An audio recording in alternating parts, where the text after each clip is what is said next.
This is not just another Metroidvania. Most Metroidvanias follow a familiar pattern. You explore, you unlock abilities, and you backtrack to discover new paths. It's a formula that works, but it also feels predictable. Supraworld takes that formula, throws it into a toy box, and adds a layer of absurd creativity. The result? A first-person puzzle adventure that doesn't just want you to play by the rules. It actually rewards you for breaking them. So today, let's talk about 5 things that make Supraworld truly unique. The first thing that sets Supraworld apart is its miniature world design. Instead of playing in a typical dungeon or sci-fi landscape, you're shrunk down to the size of a toy. The entire game unfolds inside what looks like a child's room, with oversized everyday objects becoming massive landmarks. A pencil becomes a lever. A matchbox becomes an obstacle you can't move until you gain enough strength. A chocolate egg isn't just candy.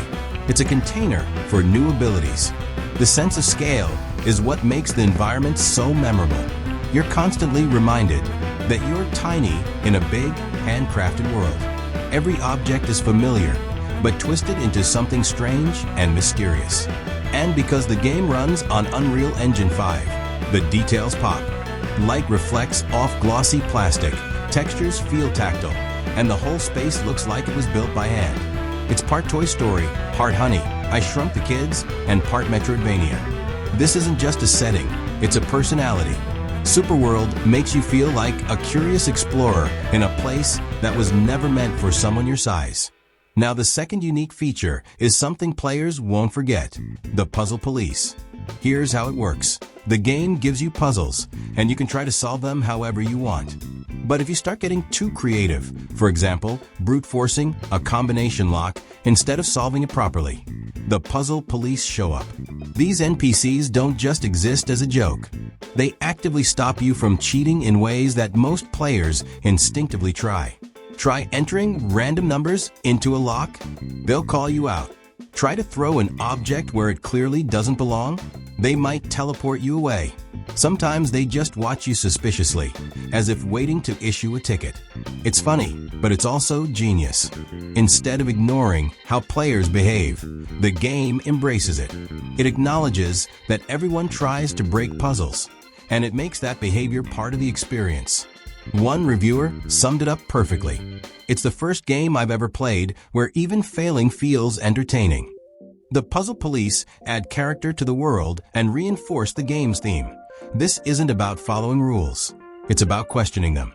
The third thing that makes Supraworld unique is one of its boldest design choices: detective cases with no official answer. At certain points, the game presents you with mysteries. Who committed a crime? Who is lying? Who's telling the truth? But unlike most games, Supraworld doesn't give you a neat confirmation when you decide. No correct pop-up. No achievement unlocked. No pat on the back. Just silence. It's disorienting at first. We're so used to games validating our answers that it feels strange when they don't. But that's the point. Supraworld forces you to rely on your own logic and observations. It's not about the game telling you you're smart. It's about you deciding for yourself. This mechanic has already sparked heated debates in the community. Players share their theories on Reddit and Discord, arguing over who the real culprit might be. And because there's no canon solution, every opinion holds weight. It's not just a puzzle, it's a conversation starter. And that's something very few games manage to pull off. Of course, Supraworld wouldn't be what it is without its meta humor. From the very beginning, the game tells you it's not taking itself too seriously. Your grand quest? Saving the princess. Even NPCs make fun of how lazy that plot is. At one point, a TV crew follows you around, broadcasting your progress and mocking your failures. NPCs throw sarcastic comments, like calling you the boring candidate in the Puzzle Solvers Guild. And the abilities themselves are jokes. You literally need to unlock the power to get out of bed. This isn't just comedy layered on top, it's woven into the design. Supraworld constantly plays with expectations, poking fun at game tropes while still delivering solid gameplay. Players describe it as humor that only works in games. It's not a cut scene telling jokes, it's mechanics that make you laugh. And this humor gives the game a unique charm. Even when puzzles get tough, the world never feels oppressive. It stays lighthearted, playful, and clever. Finally, the fifth reason Supraworld stands out: freedom. Most puzzle games give you one solution. Supraworld gives you many, and sometimes it encourages you to invent your own. You might solve a puzzle the intended way, or you might stack objects, squeeze through a gap, or exploit physics to bypass it. In most games, that would be considered cheating. Here, it's celebrated. The developers even designed for this. They know players will try strange things, so they added responses, sometimes even hidden jokes or rewards for those who think outside the box. It creates a constant sense of creativity. You're not just playing their puzzles, you're testing the limits of the entire system. This philosophy is why the community is so engaged. Players love sharing their alternative solutions, debating whether something was intended or just lucky physics. And often, the line between those two doesn't matter. What matters is that it worked. So those are the 5 pillars that make Supraworld unique.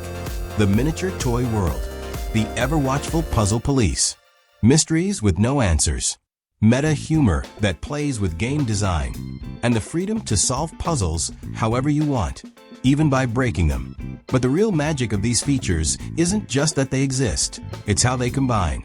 Together, they create a game that feels experimental, playful, and unlike anything else on the market. And that's where the deeper story begins. How players actually experience these ideas, what the community says about them, and why Supraworld might be one of the boldest indie experiments of the decade. It's because all of these features work together to create a game that feels alive, unpredictable, and playful. It's a Metroidvania, yes, but one that constantly bends its own rules. It's a puzzle game, yes, but one that refuses to give you all the answers. And that combination is why players keep talking about it. Supraworld doesn't just want you to solve puzzles. It wants you to question how puzzles should even work.